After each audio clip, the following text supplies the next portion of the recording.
I am Captain Yashika Hatwal Tyagi, Kargil war veteran and military inspired leadership coach.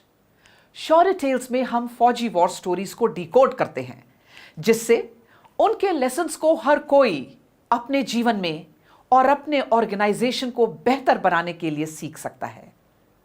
Leader की असली पहचान decision making ability या फैसले लेने की क्षमता है।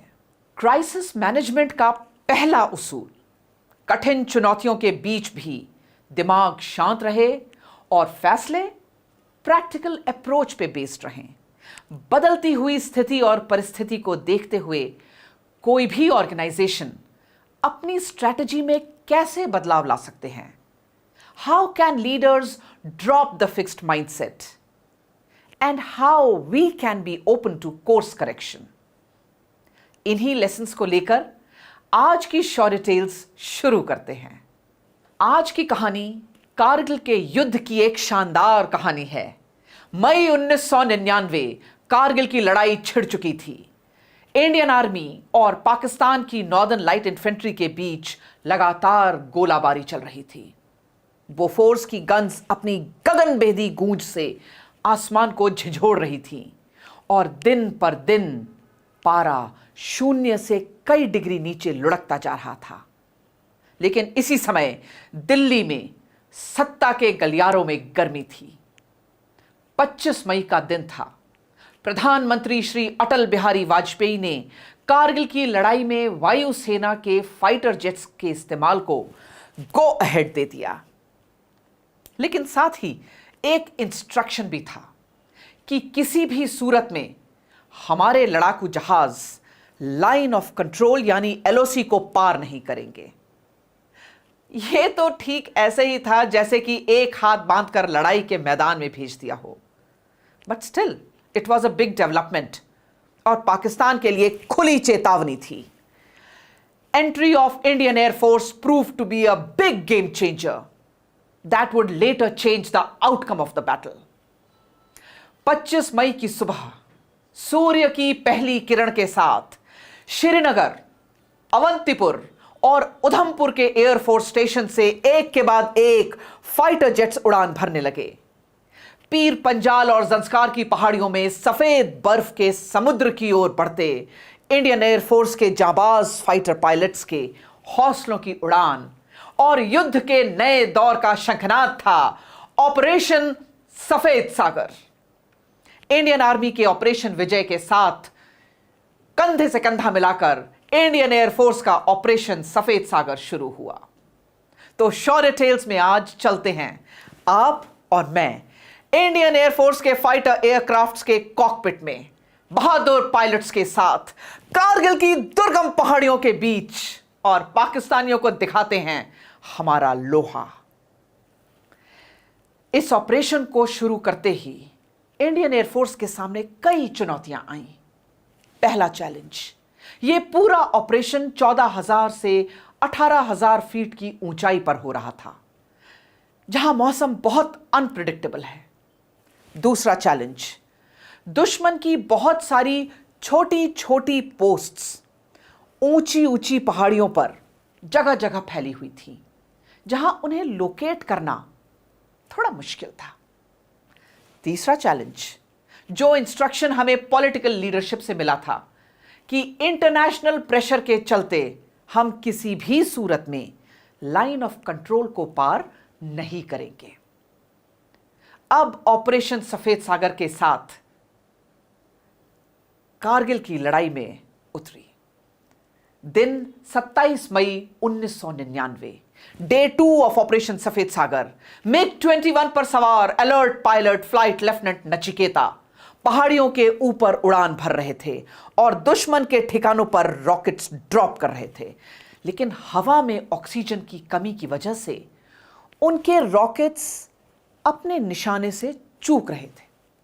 इसी बीच एक अजीब सी आवाज हुई। फ्लाइट लेफ्टिनेंट नचिकेता के MiG-21 के इंजन में सर्ज हुआ, यानी उनका इंजन बंद हो गया और एक पत्थर की तरह नीचे आने लगा। उन्होंने ठीक समय पर प्लेन से इजेक्ट किया, यानी पैराशूट की मदद से वो अपने प्लेन से बाहर आए। और नीचे आने लगे। हवा का रुख धीरे धीरे कर उनके पैराशूट को एलओसी के दूसरी ओर ले जाने लगा और उन्होंने पाकिस्तान में लैंड किया। दुश्मन ने उन्हें चारों ओर से घेर लिया। अपनी ट्रेनिंग में सिखाए हुए हर लेसन को याद रखते हुए इस बहादुर वॉरियर ने अपनी सर्विस रिवॉल्वर निकाली और दुश्मन पर फायर किया, लेकिन दुश्मन ने उन्हें बंदी बना लिया।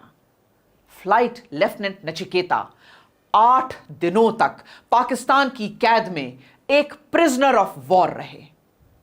ठीक इसी समय आसमान में एक दूसरा फाइटर MiG-27 उड़ रहा था, जिसके पायलट थे स्क्वाड्रन लीडर अजय आहूजा।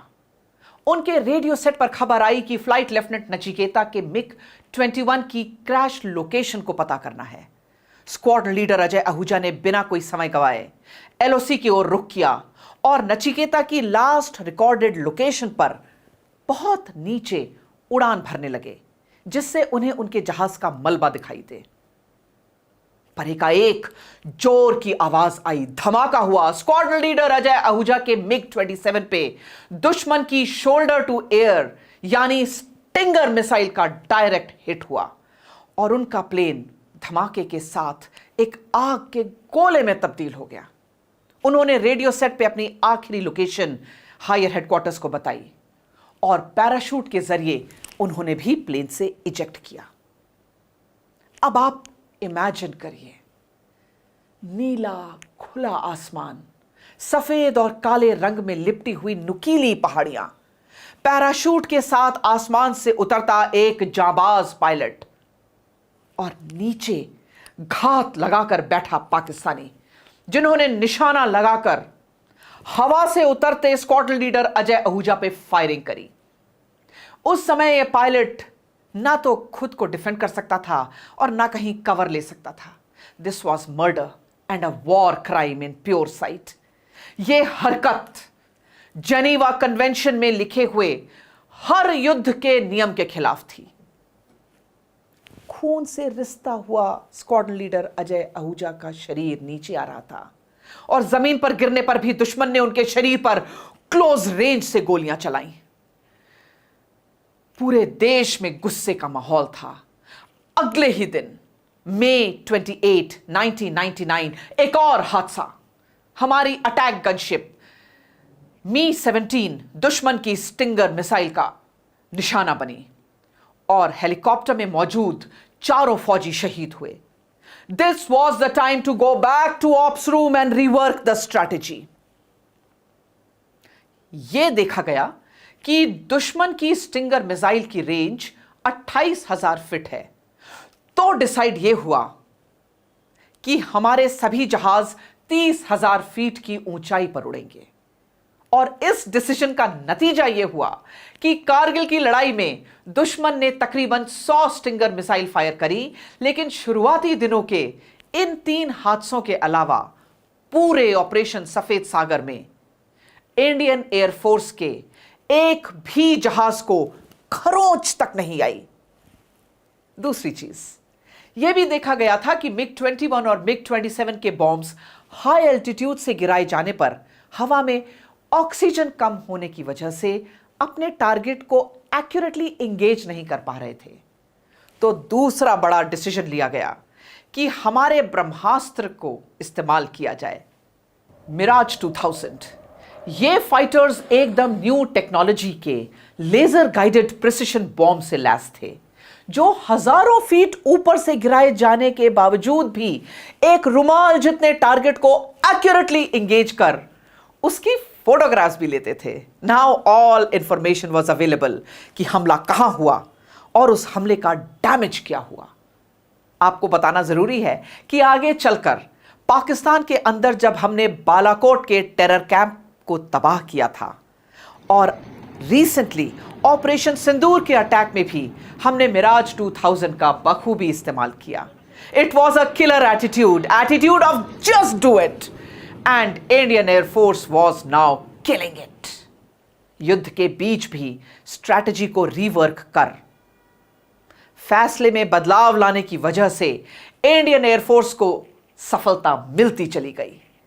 हमारे लड़ाकू जहाजों के दुश्मन की पोस्ट को एक एक कर बर्बाद करना शुरू किया। सप्लाई लाइंस, लॉजिस्टिक बेसेस जैसे मंटो ढालों को तबाह किया, जिससे दुश्मन के पैर उखड़ने लगे। इंडियन एयरफोर्स की शौर्य गाथा तब तक अधूरी है जब तक हम मंटो ढालों की कहानी ना सुनाएं।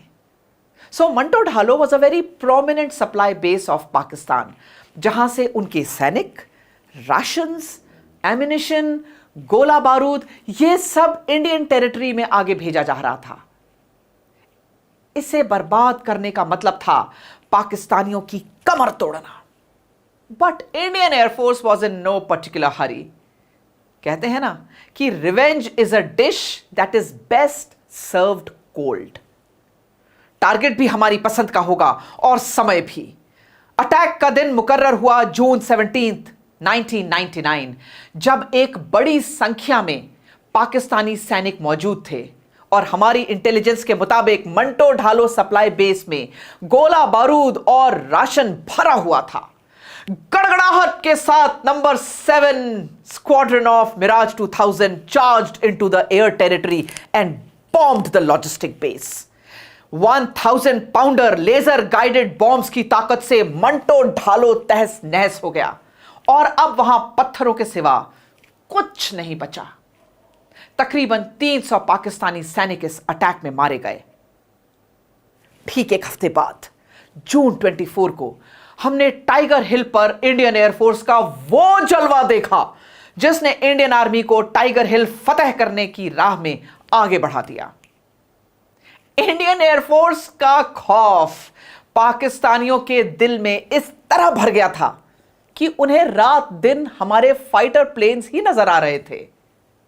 बटालिक, मशको, द्रास, तुर्तुक, चोरबाटला, खालूबार, जहां देखिए फाइटर प्लेन्स की गड़गड़ाहट, कॉम्बैट एयर पेट्रोल्स की इफेक्टिव एयर पेट्रोलिंग से आसमान भरा हुआ था। दुश्मन इसका सामना नहीं कर पा रहा था। ऑपरेशन सफेद सागर में इंडियन एयरफोर्स ने तकरीबन 7,800 उड़ानें भरी और इंडियन आर्मी को भरपूर सहयोग दिया। इंडियन एयरफोर्स के जांबाजों की एंट्री से ही हमारी भारतीय सेना का कॉन्फिडेंस, मनोबल और मोराल बहुत मजबूत हो गया। यह टीम वर्क का उम्दा एग्जाम्पल है कि IL-76 और AN-32 जैसे ट्रांसपोर्ट जहाज पूरे देश भर से सैनिक, इक्विपमेंट्स, लॉजिस्टिक सप्लाईज को रिकॉर्ड टाइम पर हाजिर कर रहे थे। रिकॉनेसेंस प्लेन्स यानी रेकी प्लेन्स ने दुश्मन की छुपी हुई पोस्ट्स को भी ढूंढ निकाला, उनकी फोटोग्राफ्स ली और एग्जैक्ट लोकेशन की मदद से इंडियन आर्मी ने कई सफल ऑपरेशंस प्लान किए।